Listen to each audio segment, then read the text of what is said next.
संवैधानिक तौर पर जब कोई भी अगर विधेयक आता है संसद में,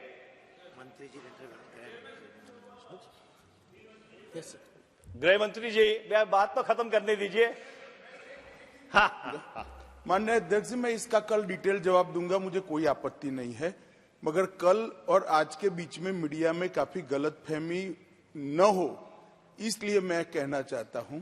इस देश में राष्ट्रपति शासन डालने की शुरुआत कांग्रेस पार्टी ने की और जितने भी राष्ट्रपति शासन की अधिसूचना है सभी में संविधान की इस धारा को निरस्त कर कर ही कांग्रेस पार्टी ने राष्ट्रपति शासन डाला है, क्योंकि अगर वो नहीं करते हैं तो राज्य का बजट भी पारित नहीं कर सकते।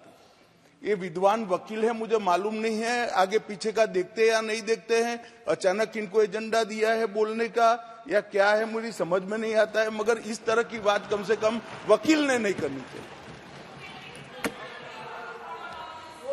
गृह मंत्री जी गृह मंत्री जी प्लीज कंटिन्यू। नहीं, गृह मंत्री जी एक मिनट। दादा मैंने ये नहीं किया, वो खराब किया है। वो जरूरी इसलिए है क्योंकि बाद में स्टेट असेंबली का जो बजट पारित करने का अधिकार है वो भी पार्लियामेंट को नहीं मिलता है, तो स्टेट कहां से चलेगा? ये रिक्वायरमेंट है, मगर आप तो नहीं समझ सकोगे, मुझे मालूम है। आपकी बात से और लोगों को कोई मिसअंडरस्टैंडिंग न हो इसलिए मैं खड़ा हुआ हूं। गृह मंत्री जी की मैं व्यक्तिगत तौर पे बहुत इज्जत करता हूं और मुझे मालूम है कि ये काफी अध्ययन करते हैं, पर जहां तक मेरी जानकारी है धारा 3 का, संविधान की धारा 3 का बजट से कोई लेना देना नहीं।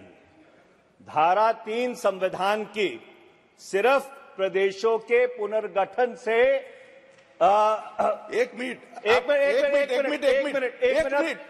मनीष जी, एक मिनट, मैं धारा 3 की बात ही नहीं करता। राष्ट्रपति शासन में आपने कहा कि 2C का डिलीट कर कर एक किया गया, इसकी बात कर रहा हूं, जिस पर आप थे कि इसलिए राज्य का अधिकार ले लिया क्योंकि 370 डालना था। हर राष्ट्रपति शासन की अधिसूचना में ये किया जाता है। गृह मंत्री जी, जहां तक मेरी जानकारी है और आप विस्तृत तौर पे इसका जवाब दे लीजिएगा और मैं भी जो बाकी प्रेसिडेंशियल प्रोक्लेमेशंस हैं उनको अपने संज्ञान में ले लूंगा, पर जहां तक मेरी जानकारी है जो प्रोवाइजो 1 और 2 है धारा 3 का, वो सिर्फ राज्यों के पुनर्गठन से संबंधित है, उसका बजट से कोई लेना देना नहीं। और इसलिए मेरा ये कहना है और मैं गृह मंत्री जी का इस पर जवाब सुनना चाहूंगा कि जो 5 और 6 अगस्त 2019 को हुआ उसकी जो न्यू थी वो 19 दिसंबर 2018 को ही रख दी गई थी। उस प्रेसिडेंशियल प्रोक्लेमेशन में ये बात है कि किसी को कोई चीज, ये चीज किसी के उस समय संज्ञान में नहीं आई। अब जहां तक 5 और 6 अगस्त 2019 को जो विधेयक राज्यसभा में, लोकसभा में पारित हुआ और उसके बाद राष्ट्रपति को उसकी स्वीकृति मिली, वो आज उच्चतम न्यायालय में लंबित है। पर मैं एक बुनियादी सवाल पूछना चाहता हूं और ये सवाल हमारे बाकी साथियों ने भी पूछा है कि अगर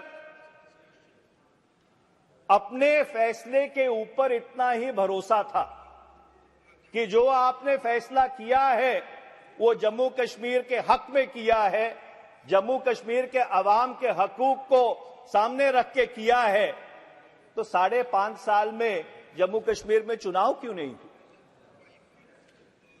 क्योंकि कोई भी जो फैसला होता है उस फैसले की जो पुष्टि है, उसका जो अनुमोदन है वो जनता करती है और वो अनुमोदन चुनाव के जरिए होता है। मैं ये तो समझ सकता था कि 1 साल चुनाव नहीं हुआ, 2 साल चुनाव नहीं हुआ, 2.5 साल चुनाव नहीं हुआ, परिश्रमण में डिलिमिटेशन में टाइम लग रहा है, पर 5.5 साल विधानसभा भंग करने के बाद चुनाव ना हो। और जो चुनाव हुआ भी, जब कारगिल का चुनाव हुआ